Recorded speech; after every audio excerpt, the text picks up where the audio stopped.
Hello everyone, welcome back to another video. Today we're covering a strange topic that I've not seen much information about. Most content that I've seen that have covered this has only done YouTube shorts, and it's been in the surrounding area. It's a place in Japan that has a pretty dark history, and the other videos I've seen about this topic have been in German, I believe. So I'm excited to dive into a new topic, to explore something not many people know about, that is right in the heart of Japan. And if you do enjoy this video, don't forget to leave a like and subscribe if you're new. Thanks for watching, let's get started.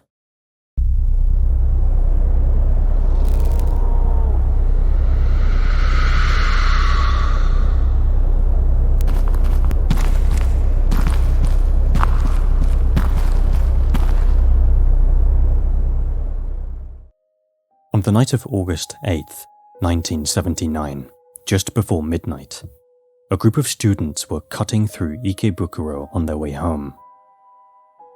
The neighborhood was dark and quiet, but one thing stood out.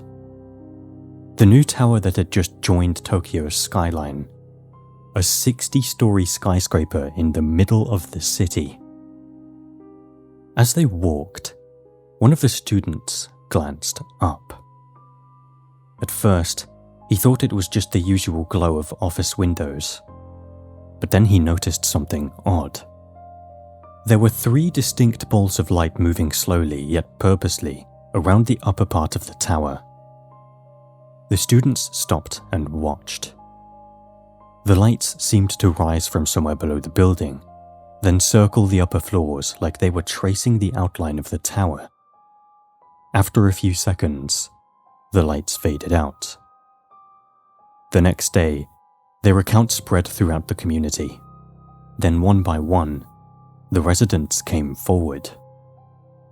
The people living in nearby apartments said they have been seeing similar lights for days since the opening of the tower, but brushed it off as some kind of optical illusion. No official explanation was given. But some residents compared them to Hitodama, the floating spirit flames from Japanese legend. They're said to appear near sites tied to violent deaths, unrest, or unfinished business. Eerily enough, this event happened just days before the anniversary of the end of World War II. Today, that building is known as Sunshine 60, the most haunted skyscraper in Tokyo. By daylight, Sunshine 60 fits neatly into the landscape of Ikebukuro. It rises over train stations, department stores, and dense streets. A clean column of glass and steel in one of Tokyo's busiest hubs. The tower anchors the larger Sunshine City complex, which includes an aquarium, planetarium, shopping floors, restaurants, a theme park-style indoor attraction, and an observation deck on the 60th floor with wide views of the city. Just a short walk away is Otome Road, packed with anime and otaku-related shops. For most people, it's simply a convenient place to shop, work, or sightsee. When it opened in 1978, Sunshine 60 wasn't just another skyscraper. For a brief time, it was the tallest building in Asia, a showcase of Japan's post-war modernity and engineering confidence. Travel guides describe it as a landmark of development, a symbol of how far Tokyo had come. But people who've spent long hours inside the tower, especially at night, often describe it differently. Some mention a general uneasiness that they couldn't explain. Sounds, reflections, shifts in the air. A noticeable number of staff and office workers quietly quit after short periods, offering no clear reason beyond saying that the building didn't feel right to them. Once you learn what once stood on this ground, you'll understand why. This area had an exceptionally dark past and was once home to Sugamo Prison, a large correctional complex first built in 1895, modelled in part on European prison designs. For decades, it held political prisoners, communists, activists, and anyone who fell foul of Japan's peace preservation laws. Conditions inside were harsh. Mistreatment and inhumane practices were often reported. Local estimates placed the death toll in the thousands, far more than official accounts acknowledge. During the 1930s and 1940s, Sugamo also held Allied spies and foreign agents, including the German journalist and Soviet spy Richard Serger, who was executed there in 1944. Captured Allied officers and airmen were also detained here. The prison survived the bombing of Tokyo and was taken over by the Allied occupational forces after the war. Under American control, it housed suspected war criminals awaiting the International Military Tribunal for the Far East and other war crime trials. 7 high-ranking prisoners, including former Prime Minister Hideki Tojo, were executed here in December 1948, and dozens more followed throughout the years. At its peak, the facility held around 2,000 war crime inmates under the supervision of US military personnel. By the early 1960s, Sugamo Prison was closed. The community essentially approached this area with caution. Residents avoid walking past the walls at night. There were stories of shapes seen through fog, disembodied voices, and of a heaviness feeling that lingered in the area. When the facility was demolished in 1971, the broader complex was rebranded as Sunshine City, and its new centerpiece, a 60-story skyscraper, was meant to be a complete visual and symbolic reversal of what had been there before. Yet small reminders of the past still exist. In Hikashi Ikebukuro Park, beside the complex, a stone monument now stands on or near the former gallows site, dedicated to eternal peace.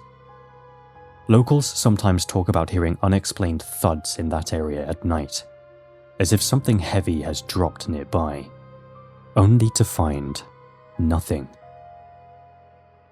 When the decision was made to transform this former prison ground into a commercial complex, the goal was reinvention. It was meant to be a symbol of progress, a statement that Tokyo was moving forwards, past the dark shadows of its past. Construction began in the early 1970s, and from outside, it looked like a modern engineering milestone. Sunshine 60 was designed with a reinforced concrete base and a steel skeleton rising through the tower. Engineers introduced an unusual feature at the time: slitted shear walls. Flexible concrete panels built into the structure to help the building bend with earthquakes and wind pressure. It was, on paper, a remarkable piece of architecture, a cutting-edge response to Japan's seismic reality. But behind the public reports, the construction phase had problems the developers rarely discussed. Accidents occurred on site, some minor, others fatal.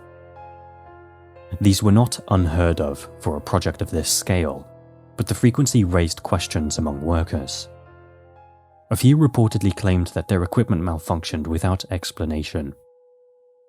Others spoke about sudden drops in temperature, pockets of freezing air that felt out of place on summer days. There were even quiet rumors of figures seen in peripheral vision, standing near unfinished concrete sections or lingering beside scaffolding.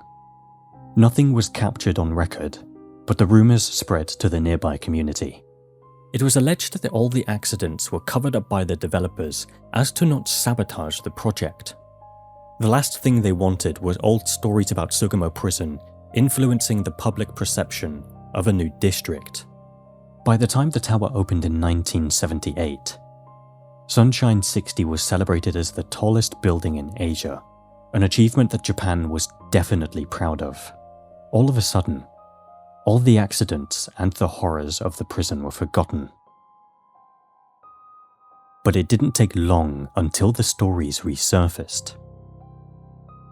The building hadn't been open long when the first odd stories slipped out. A worker mentioned shadows in an empty hallway, another saying they heard music from a room that had already been locked for hours. The stories were easy to brush off at first, but the longer the building operated, the more people admitted they'd experienced something similar. Whatever was happening, it was spreading, and it was becoming harder and harder to ignore. One of the most common reports involved phantom footsteps. Night shift staff working in the upper floors said they occasionally heard distinct footsteps traveling through empty halls that would always stop the moment someone tried to follow the sound. The most common account was the sound of orchestral music coming from behind locked halls. The odd thing is, it sounded like an old military band. Another story is tied to a specific date, December 23rd. The day 7 high-ranking war criminals, including former Prime Minister Hideki Tojo, were executed at Sugamo. According to urban legend, on this date, just before closing time, a man in an old military-style uniform is seen standing near the windows of the observation deck, looking out over Tokyo, motionless, as if he is waiting for something. When staff approach or look away for a moment, he disappears. Even after Sunshine 60 was complete, the stories about deaths on this property didn't stop. One of the earliest stories involves a woman who supposedly entered an elevator while her husband watched. She stepped inside, the doors closed, and she never arrived at her destination. According to the story, her body was later found at the bottom of the elevator shaft, with injuries consistent with a fall. No malfunction was ever recorded, and no clear explanation was given. This event appears frequently in retellings of Sunshine 60's history, but there's no publicly available official record confirming the details. Another widely told story is of a man found deceased in one of the hallways, standing upright. He was simply standing there, motionless, as if someone had paused him mid-movement. Some versions mention that his expression looked startled or tense. Both of these cases today are treated as urban legends tied to the building, rather than verified events. The more recent incident, however, is not a legend. On July 1st, 2025, a call was made from a law firm inside Sunshine 60 reporting that an employee had been stabbed. The victim suffered a wound to the neck and later died at the hospital. The suspect, a man in his 50s who had previously worked with him, fled briefly but turned himself in minutes later at a nearby police station near Ikebukuro Station. Police reported he carried a knife and stated, "I stabbed him. I found myself stabbing him before I knew it." This case is fully documented and remains under investigation. Did something compel this man to act the way he did? Or was it only coincidence that such a sudden act of violence unfolded in a place already known for its darker history? Sunshine 60 was meant to wipe the slate clean. Built over a dark past the city wanted to forget. And for most people who visit, that's all it is. A mall, an office tower, an observatory with a good view of Tokyo. But the stories tied to this place never fully disappeared. The paranormal accounts and the unusual deaths all kept pulling attention back to the ground it was built on. Maybe none of these events are connected. Or maybe a place like Sugamo Prison, or maybe a place with a history like Sugamo Prison never goes silent.